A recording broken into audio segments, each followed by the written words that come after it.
মেঘ লজ্জায় চোখ সরিয়ে ফেলেছে। আবির পকেটে হাত দিয়ে যতগুলো 500 আর 1000 টাকার নোট পেয়েছে সব মেঘের হাতে মুষ্টিবদ্ধ করে দিয়েছে। রিয়া হাসি মুখে বলল, ভাইয়া, আপনার চাঁদকে সারা জীবনের জন্য আপনার রুমে রেখে গেলাম। আপাতত আমাদের দিকটা একটু ভাবুন। আবির মেঘের দিকে তাকিয়ে মোলায়েম কণ্ঠে বলল, ওরা কিছু চাচ্ছে, দিব?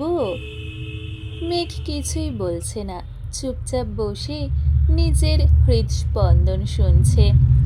আইরিন সঙ্গে সঙ্গে বলল, এটা কিন্তু কথা ছিল না, তুমি বলেছ ভাবিকে দেখেই দিয়ে দিবে। আবির মেঘের দিকে তাকিয়ে থেকেই ঠান্ডা কণ্ঠে বলে উঠল, আমি আমার বউয়ের অনুমতি ব্যতীত কিছু দিতে পারছি না, সরি। সবাই মেঘকে রিকোয়েস্ট করছে, কিন্তু মেঘ মুখ ফুটে কিছু বলতেই পারছে না। আবির মৃদু হেসে পুনরায় প্রশ্ন করল, কি হলো, দিয়ে দিব? মেঘ ঘাড় কাত করে সম্মতি জানালো। আবির সঙ্গে সঙ্গে বিছানা থেকে উঠে স্বাভাবিক কণ্ঠে বলল, তোমাদের অ্যামাউন্ট কত ছিল আমি জানি না, আর জানতেও চাই না। আমার বউ যেহেতু সম্মতি দিয়েছে, তাই তোমরা যা চেয়েছ তার ডাবল পাবে। তানভীরের দিকে তাকিয়ে মৃদু স্বরে বলল, তানভীর, ওদের অ্যামাউন্ট বুঝিয়ে দিবি। জি ভাইয়া। জান্নাত রিয়া একসঙ্গে বলে উঠল, ইস, এত বড় মিস্টেক কিভাবে করলাম, আগে জানলে আরো বেশি চাইতাম। আইরিন বলল, আমরা এখন নতুন করে অ্যামাউন্ট চাইবো? আবির মুচকি হেসে বলল, সুযোগ একবারই দিয়েছি, সেই সুযোগ হার পাবে না। এখন সবাই যাও এখান থেকে। রাকিব আবিরের কানে কানে ফিসফিস করে কিছু বলেই দৌড়ে বেরিয়ে গেছে। বাকিরাও যে যার মতো চলে গেছে। বন্যা মেঘের দিকে তাকিয়ে মুচকি হেসে বেরিয়েছে। তানভীর আগেই বেরিয়ে গিয়েছিল। আবির দরজা বন্ধ করতে যাবে, অকস্মাৎ তানভীর হাজির হলো। আবির শক্ত কণ্ঠে বলল, আবার কি? তানভীর মেঘকে এক পলক দেখে নিল, মাথা নিচু করে নিশ্চুপ হয়ে বসে আছে। তানভীর গলা খাঁকারি দিয়ে অত্যন্ত কোমল কণ্ঠে বলল, ভাইয়া, আমার বোনটা কিন্তু এখনো ছোট, তোমার অনাবশ্যক ভালোবাসাকে একটু কন্ট্রোলে রেখো প্লিজ। আবির ভ্রু গুটিয়ে সরাসরি তানভীরের চোখের দিকে তাকিয়ে কর্কশ গলায় বিড়বিড় করল, তুই না আমার সম্বন্ধী? তানভীর নিঃশব্দে হেসে অত্যন্ত ধীর কণ্ঠে বলল, তুমি না আমার ভাই? তাছাড়া পুরো পৃথিবী জানে তুমি আমার বন্ধু টাইপের ভাই, তাই আমার সব দিক থেকে পারমিশন আছে। আবির দাঁতে দাঁত চেপে বলল, জি ভাই, বুঝতে পেরেছি।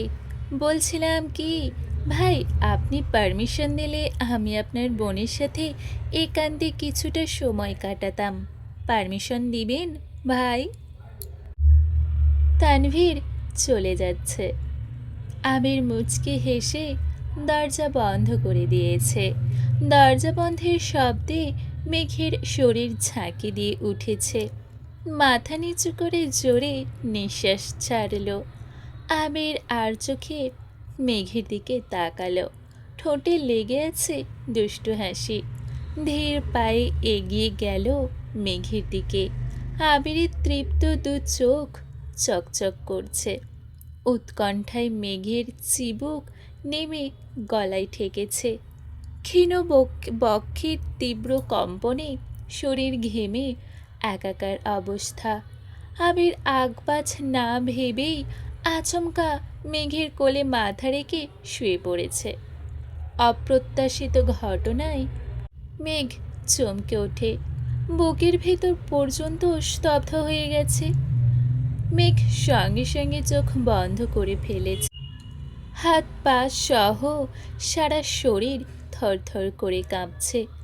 আবির অকস্মাৎ জামা কাপড়ের উপর দিয়ে মেঘকে জড়িয়ে ধরে পেটে মুখ গুঁজল। আবিরের অবাঞ্ছিত স্পর্শে মেঘের জোরালো বক্ষ স্পন্দন আরও বেশি জোরালো হতে শুরু করেছে। নীরবে ঢোক গিলে এলোমেলো নিঃশ্বাস ছাড়ছে। আবির ভয়ঙ্কর আবেশে আবদ্ধ। সুদীর্ঘ অবকাশের অস্ফুট প্রণয়ের অফিসিয়াল অনুমোদন পেয়েছে আজ। মেঘের শরীর থেকে আসা বিমুগ্ধকারী ঘ্রাণটা আবিরের নাসারন্ধ্রের সঙ্গে সঙ্গে হৃদয়ে তোলপাড় চালাচ্ছে। আবির এক মনে সেই ঘ্রাণটা উপলব্ধি করছে। মেঘের অভিমানের নাক ফুলানো, গায়ের তীব্র গন্ধ, দরদী স্পর্শ, আহ্লাদী কণ্ঠের আবদার পূরণের পরিপূর্ণ অধিকার পেয়েছে আজ। এই মেঘ একান্ত আবিরের। পৃথিবীর আর কারো সাধ্য নেই যে আবিরের কাছ থেকে তার মেঘকে দূরে সরাবে। আজ ছোট্ট মেঘের আদুরে কণ্ঠে বলা কথাগুলো আবিরের খুব মনে পড়ছে। অকস্মাৎ পেট থেকে মুখ সরিয়ে ঘাড় কিছুটা ঘুরিয়ে মেঘের অভিমুখে তাকালো। মেঘের বন্ধ চোখের পাতা আর কম্পিত অধর দেখে আবির আনমনে হেসে অত্যন্ত মোলায়েম কণ্ঠে বলল, তুমি আমার বহু প্রতীক্ষিত একান্ত অভিলাষ, হৃদয়ের মণিকোঠায় সঙ্গোপনে রাখার নির্মম প্রয়াস। আমার অবিচ্ছেদ্য প্রণয়ের উত্তাপ তুমি। সকাল সন্ধ্যা সর্বনাশের কারণটাও শুধু তুমি। মেঘের সংকোচ কোনোভাবেই কাটছে না। চোখ খুলে আবিরের দিকে তাকাতেও পারছে না। আবির মুচকি হেসে ডাকল, ওগো অপরূপা, যে দেখো না মনোরমা। মেঘ কিং কর্তব্য বিমূঢ়। আবিরের একের পর এক ভাবপ্রবণ কথা শুনে মেঘের অস্থিরতা বেড়েই চলেছে। বুকের ভেতরে চলমান ইতস্ততা কাটিয়ে চোখ পিটপিট করে তাকালো। আবিরের সঙ্গে চোখাচোখি হতেই আবির অকস্মাৎ সশব্দে হেসে উঠল। আবিরের প্রাণোচ্ছল হাসি দেখে মেঘ না হেসে পারল না। আবির হাসি থামিয়ে জিভ দিয়ে ঠোঁট ভিজিয়ে তপ্ত স্বরে শুধালো, আমাকে পেয়ে খুশি তো? মেঘ মাথা দুলিয়ে স্বাভাবিক কণ্ঠে বলল, আলহামদুলিল্লাহ, অনেক খুশি। আপনি? আবির আবারও মৃদু হাসল। মেঘের কোল থেকে উঠে মুখোমুখি বসল। লম্বা নিঃশ্বাস ফেলে মেঘের হাতটা শক্ত করে ধরে কোমল কণ্ঠে বলতে শুরু করলো, আলহামদুলিল্লাহ, আজ আমি খুব খুশি। কারণ আমার স্প্যারোকে দেয়া কথা আজ পরিপূর্ণভাবেই রাখতে পেরেছি। ছোট্ট স্প্যারোর সেই আহ্লাদী কণ্ঠে বলা কথাটা আমাকে ছেড়ে যেতে পারবে না। স্প্যারো ভুলে গেলেও আমি বলতে পারিনি। গত 16টা বছর আমি শুধু এই একটা কথার জোরেই সব বিপত্তিতে টিকেছিলাম। আজ আমার স্প্যারোকে আবারও বলতে চাই, আমি ছেড়ে যাইনি, কোথাও যাইনি। তোমার আবির তোমারই আছে। তুমি সেদিন শুধু বলেছিলে ছেড়ে যেও না, অথচ আমি বুঝেছিলাম তোমাকে ছেড়ে বাঁচতে পারবো না। শেষ বিকেলে তুমি পাখিদের বাড়ি শেষ বিকেলে পাখিদের বাড়ি ফেরার তাড়া দেখে তুমি আবেগী কণ্ঠে বলেছিলে, ওদের মতো আমারও যদি আলাদা একটা বাড়ি থাকতো। আর আমি ভেবেছিলাম যে কোনো মূল্যেই হোক তোমাকে তোমার স্বপ্নের বাড়ি উপহার দিব। একবার খেলতে গিয়ে পায়ে ব্যথা পেয়েছিলাম বলে তুমি শীতল কণ্ঠে বলেছিলে, খেলতে না গেলে তো ব্যথা পেতে না। আমি মনে মনে বলেছিলাম, আজকের পর খেলতে যাব না। জ্বরের ঘরে আমার হাতটা আঁকড়ে ধরে তুমি বলেছিলে, আমার কাছে থাকো। আমিও থেকে গেলাম। কোনো একদিন কোনো কারণে বাসায় আমাকে বকা দিচ্ছিল দেখে তুমি সবার সামনে আমার হাতটা শক্ত করে ধরে বলেছিলে, আবির ভাইয়া শুধু আমার, তোমরা কেউ কিচ্ছু বলতে পারবে না। আমি আবির সেদিনই তোমার হয়ে গিয়েছিলাম। নিজের সাথে প্রতিজ্ঞা করেছিলাম, বাঁচলে তোমার সাথেই বাঁচব। মেঘ অবিশ্বাস্য চোখে আবিরের অভিমুখে চেয়ে আছে। অতর্কিতে বেড়েছে বুকের ভেতরের ধুকপুক শব্দ। আবিরের কথাগুলো শুনে মেঘের চক্ষুদ্বয় কোটর ছেড়ে বেরিয়ে আসতে চাইছে। ফর্সা লাজুক আদল মুহূর্তেই পরিবর্তন হয়ে গেছে। নাকের ডগায় মুক্তোর মতল বিন্দু বিন্দু ঘাম চিকচিক করছে। মেঘের উদ্দেশিত মনোভাব চোখে মুখে ফুটে উঠেছে। যেই আবিরের প্রণয়ে আসক্ত মেঘ, সেই আবির মেঘের কাছেই প্রতিজ্ঞাবদ্ধ ছিল এত বছর ধরে।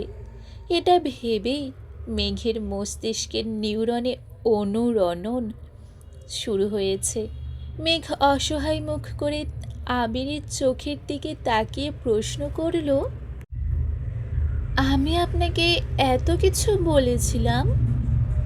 আবির মেঘের দুই হাত নিজের দুগালে রেখে নিঃশ্বাস টেনে বলল, হুম। আমার মনে নেই কেন? কারণ তখন তুমি অনেক ছোট ছিলে। আপনি কখনো বলেননি কেন? ভালোবাসা মুখে বলে হয় না পাগলি, তোমাকে নিজ থেকে অনুভব করতে হতো, আর আমি সেই অপেক্ষাতেই ছিলাম। মেঘ কপাল কুঁচকে প্রশ্ন করল, আপনি আমাকে তুমি করে বলছেন কেন? শুনতে খারাপ লাগছে? কেমন যেন অস্বস্তি লাগছে। আপনার মুখে তুইটাই মানায়। অভ্যাস করো, এখন থেকে তুমিটাই বেশি শুনতে হবে। কেন? আবির মৃদু স্বরে বলল, আমার সম্বন্ধে আমাকে ভয়ঙ্করভাবে ওয়ার্নিং দিয়েছে। বিয়ের পর তোমার সাথে তুই তুকারি করলে আমার নামে মামলা দিবে। তানভীরের এসব তুই তুকারি একদম পছন্দ না। ওর সাথে কথা বললে সচরাচর তোমাকে তুই বলে সম্বোধন করি না। তারপরও ভুলে যদি বলে ফেলি, তখন দেখা যায় রাগে সারাদিন আমার সাথে কথাই বলে না। গতকাল রাতে আমাকে লাস্ট বারের মতো ওয়ার্ন করেছে, যেন কোনোভাবেই তুই না বলি। পার্সোনালি ঘরে দরজা বন্ধ করে তুই বললেও আমার সম্বন্ধী বাবা মা শ্বশুর শাশুড়ি কিংবা কোনো আত্মীয়ের সামনে কোনোভাবেই তুই বলতে পারবো না। মেঘ অভিনিবিষ্টের ন্যায় চেয়ে থেকে শান্ত কণ্ঠে শুধালো,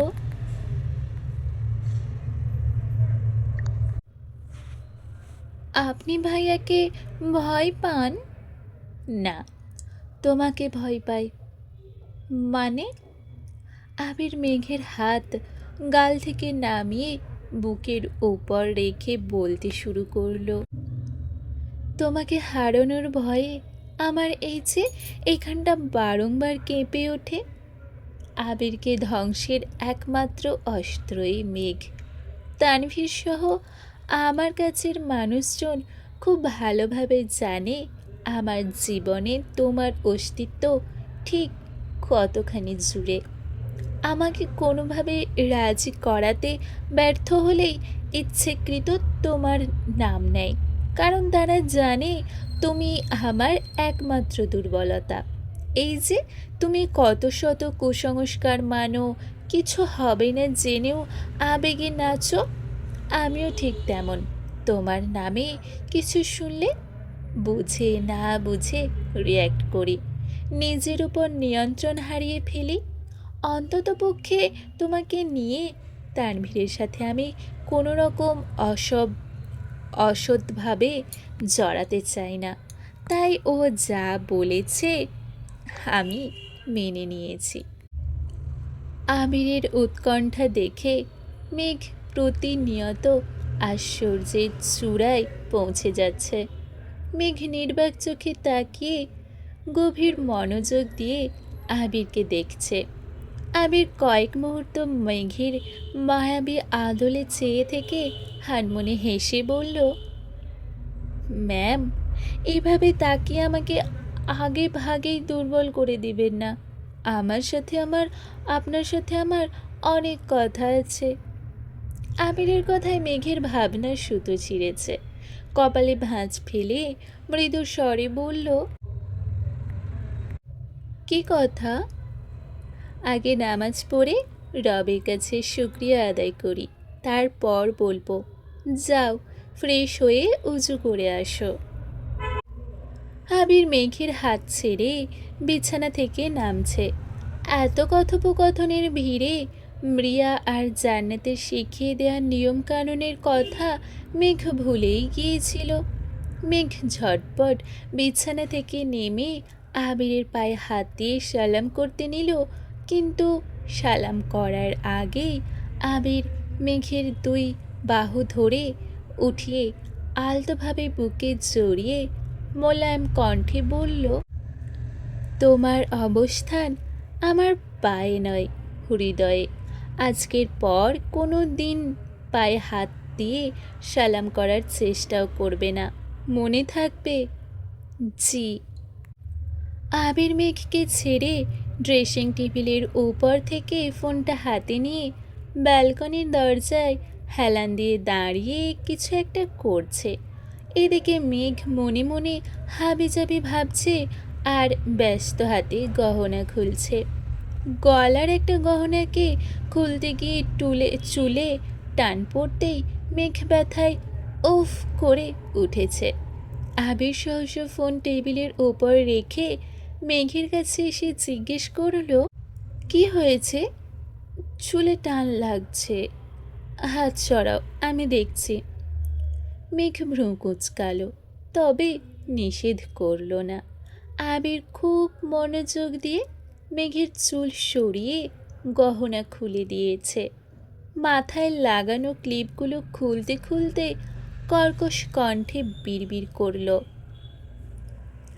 আগেই বলেছি রাতে এত সাজগোজ করতে হবে না, তারপরও কেউ কথা শোনে না। আবিরের ঠান্ডা কণ্ঠের অভিযোগে সম্বিত ফিরল মেঘের। চোখ ঘুরিয়ে আবিরকে এক পলক দেখে হালকা করে কেশে শীতল কণ্ঠে ডাকল, আবির ভাই। অকস্মাৎ আবিরের সুপ্ত ক্রোধ চোখে ভেসে উঠেছে। মেঘের দিকে তাকিয়ে চোখ রাঙাতেই মেঘ দাঁত কেলিয়ে হেসে বলল, মজা করেছি। আবির প্রত্যুত্তরে কিছুই বলল না। মেঘ ওয়াশরুম থেকে ফ্রেশ হয়ে আসতেই আবির চুপচাপ ওয়াশরুমে চলে গেছে। যথারীতি দুজন একসঙ্গে 2 রাকাত নফল নামাজ পড়ে নিয়েছে। নামাজ শেষ করে আবির মেঘের কপালে দীর্ঘ চুমু খেয়ে মেঘকে শক্ত করে জড়িয়ে ধরল। আবিরের সারাদিনের সব দুষ্টামি খুনসুটি হঠাৎই পরিবর্তন হয়ে গেছে, কেমন যেন নিশ্চুপ হয়ে গেছে। আবিরের বুকের উপর মাথা থাকায় মেঘ স্পষ্টভাবে আবিরের হৃদস্পন্দন টের পাচ্ছিল। মেঘ হঠাৎই তটস্থ কণ্ঠে শুধালো, কি হয়েছে আপনার? আপনি কি কোনো বিষয় নিয়ে চিন্তিত? আবির ঘন ঘন ঢোক গিলছে। মেঘকে বিছানার পাশে বসিয়ে আবির ফ্লোরে বসলো। ব্যাকুল কণ্ঠে বারবার প্রশ্ন করছে। আবির উত্তর না দিয়ে কিছুক্ষণ চুপচাপ বসে রইল। আবির আচমকা বসা থেকে উঠে ওয়ার্ড্রব থেকে একটা ছোট্ট বক্স বের করলো। আবির নাম লেখা একটা ডিজাইনিং লকেট বের করে মেঘের গলায় পরিয়ে দিতে দিতে মৃদু স্বরে বলল, এটা বাসর রাতের গিফট। মেঘ তৎক্ষণাৎ লাফিয়ে উঠে বালিশের নিচ থেকে একটা ঘড়ির বক্স বের করে আবিরকে দিয়ে বলল, এটা আপনার জন্য। আবির কপাল কুঁচকে প্রশ্ন করল, বাসর রাতে গিফট দিতে হয় এটা তোমাকে কে বলেছে? রিয়া আপু, জান্নাত আপু, তাছাড়া আমার বান্ধবীরাও বলেছে। আর কি কি বলেছে? আরও অনেক কিছু। আবির ভ্রু গুটিয়ে ধীর হস্তে কপাল চাপড়ে শক্ত কণ্ঠে বলল, ইস, আমার বউটাকে ওরাই নষ্ট করেছে। মেঘ ঠোঁট কামড়ে বিড়বিড় করল, মোটেই না।